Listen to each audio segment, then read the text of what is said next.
Gotta love Nick Briggs. He's so versatile.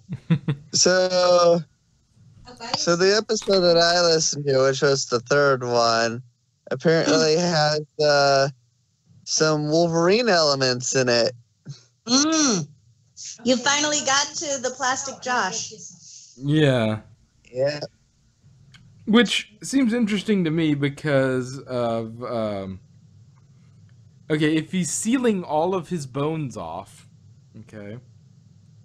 Yeah, but the thing is, I just discussed this earlier with someone, actually. Weren't they get anemia? Yeah. Rabid anemia. Not rabid anemia, but rapid anemia. Yeah, but the thing is, it's living plastic. So it has some form of osmosis capabilities, one would presume. You would have to, because he would slowly become more and more anemic until he just suffocated from not having any red blood cells. Not only that, but his bones would also be deteriorating instead of being stronger. Yeah. Because there's no blood to his bones, it would weaken them. Yeah, but it would have to. Yeah, it would have to work on some manner of allowing permeability. Otherwise, he's gonna die. He's gonna break. He's gonna die. He's gonna get infected. It's just there's just so much wrong with that. If it doesn't work like that. Well, it is living plastic. And I almost gave you another spoiler for the next disc.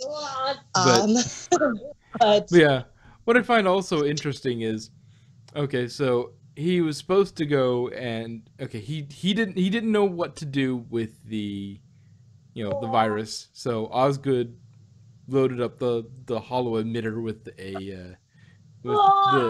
the cache of the hollow emitter with the virus, the buffer, and he just shoved it into the thing, and then they destroyed it.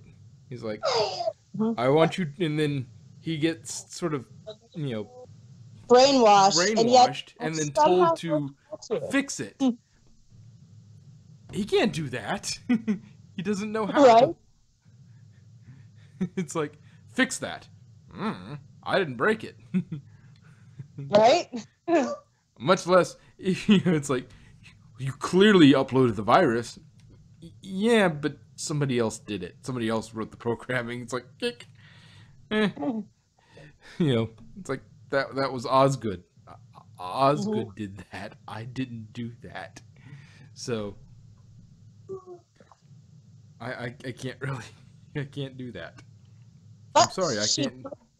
She did walk him through the because he had to do all the typing, and she just implanted it, so all he would have to do is see, oh, this wasn't here before, so this must be the virus. But yeah, it's like I know, that's just my attempt at explaining that. Yeah. Well, that's generally when you're dealing with a Doctor Who-verse, thing.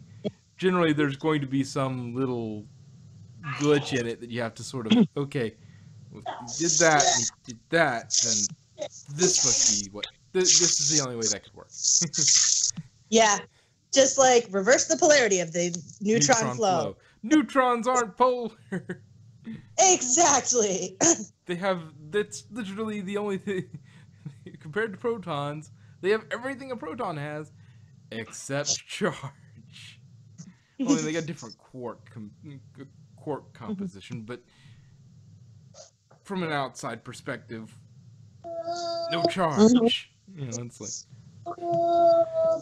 neutron is the old joke. Neutron walks into a bar, asks for a drink, and bartender goes to pay, and bartender says, "For you, no charge." No.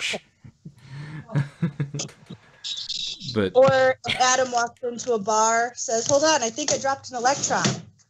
His buddy says, "Are you sure?" I'm positive. Says, "Positive." Chemistry jokes. But yeah, and it's Love it when basically something's nerdy to you. it basically happened for the most part how I thought it was going to work. It's just like, oh yes, they're going to start printing out autons, and they're just going to start printing them out. And what did they do? They started printing them out. And I would have loved to see what exactly they dressed the Autons. what they some of them dressed up the autons, and that just gives me this mental image of there's like there's an auton, there's a large group of autons walking down the street in phalanx, and most of them are just the sort of regular autons, but then there's an auton in a poncho and a sombrero just walking down the street with a big fake mustache on. I pictured, and then in Mumbai, I pictured like in like a sari with like a headpiece. It's like I know, right? It's really hard to take an evil plastic robot seriously when they're wearing a gigantic sombrero. Right? I would put one in a Speedo. Well, that also brings up an interesting thought. Okay, so assuming that most people just sort of put it in the corner and didn't bother with it, there's a lot of these autons are just walking down the street stark naked, and they got Barbie doll anatomy probably, but okay, right? Yes. And you see, I would have just been like, why did my printer just make me a giant plastic statue? This is going in the bin or being set fire or something. Well, especially in the Doctor Who universe. I mean, exactly. I know they try and cover stuff up. Especially if you live in London, because they have an alien invasion every frickin' winter. Yeah, every Christmas you have a frickin' invasion. But exactly. But yeah, if I was in London or I was in the Doctor Who universe where this sort of stuff happens, and it's like suddenly it starts printing a plastic man, I'm going out with a hatchet and I'm going to freaking chop that thing to pieces before it activates. Right? I'm gonna get me a hammer and I'm going to smash the snot out of it until it's into pieces. Or the rednecks in America who got one and they're like using it as target practice. Which actually ends up working out for them because they just line them all up and it's like, all right, here we go. Dude, one word. Flamethrower. Billy, who's like, when it starts moving, awesome! Now it's moving. We got moving targets. Load up. Yeah. Oh yeah. The American South is probably the best prepared for the Auton invasion, simply because most armed.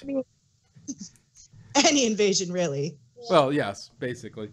It's one of those things. Well, I don't know if I've heard this quote, but I don't know whether it's true. It's like there's supposed to be a quote from a Japanese admiral. It's like, you wouldn't want to do a land invasion in America because there would be a gun behind every blade of grass. It would be disastrous. It would be incredibly difficult. You might get away with California with how they basically try and disarm the populace, but the American South, you hit that, you're not going anywhere because it's just there's just a wall of guns. Any kind of invasion, I am going down to hang out with you in Texas. Screw the heat. Flamethrower. Yes. But yeah, or well, I guess it wouldn't work. I wonder how. I guess the Autons probably would be waterproof. But It would be funny if you got that statue and you're like, I'm going to set it up here and act like I'm going to take a picture of it, and then I'm going to go do the "This is Sparta" off a cliff into an ocean or something. That would be kind of cool. It's like I got this Yeah, but picture. then they float. And then you have like a sea of floating humanoid plastic statues. Just like Josh's quote, "Get off of me, you oversized action man." They're basically giant army men. It depends, I guess, on the density of the plastic and how much of their internal structure is, in fact, hollow. Because if it's packed pretty tightly with stuff, then it's going to be, that. But if it's hollow, then yes, it will be it will be slightly more, buoyant. But then you could stab it, kick it. But depends on how strong that plastic is. But yes, it's like, just so I don't give any spoilers for the fourth one, where did the third one leave off? Basically Carter gets injected with the plastic, and Kate and McGee run off. Okay. They get away. Or they get away from that place, and then they go to do something else. I don't remember exactly how it ended, but I just watched it yesterday. I forget how exactly it did, but that was about where it was. He instructed him to undo the thing. Yeah. Okay. And so at that point, I'm not. Yeah, and at that point, the Colonel they had already experienced the sort of swarm leader coming alive and trying to access the computer because they wanted to get the Nestim consciousness together. Saying cluck. Yeah, okay. But all right, so I know what not to spoil. But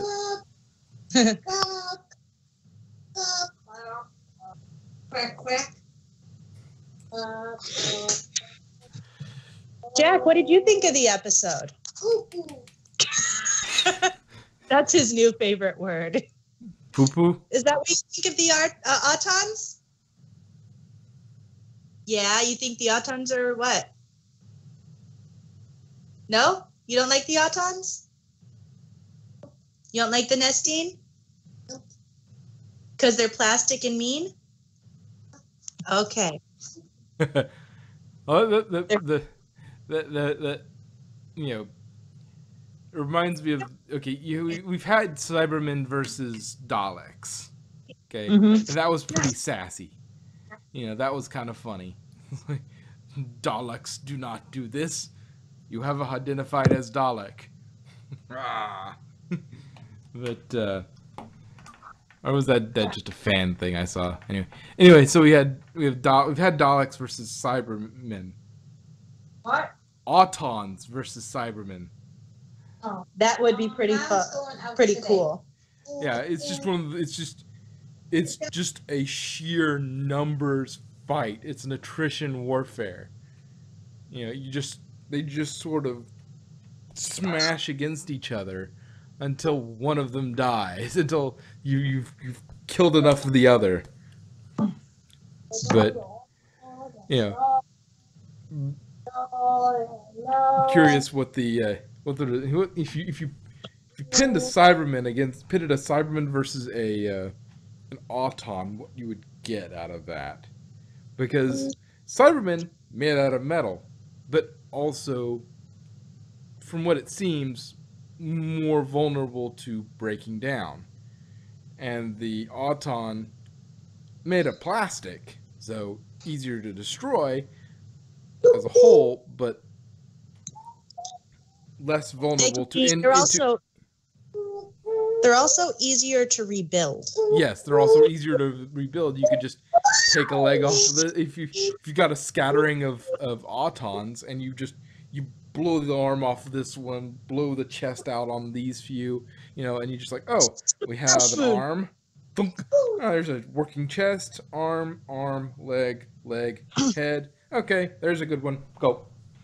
I just, because of what you said, I just pictured a Cyberman and an Auton as Jack and Barbossa from the first Pirates movie, where it's like, so what are we, to be two immortals locked in an epic battle and of good versus evil until one of us until the end of the world and trumpets sound, or you could surrender.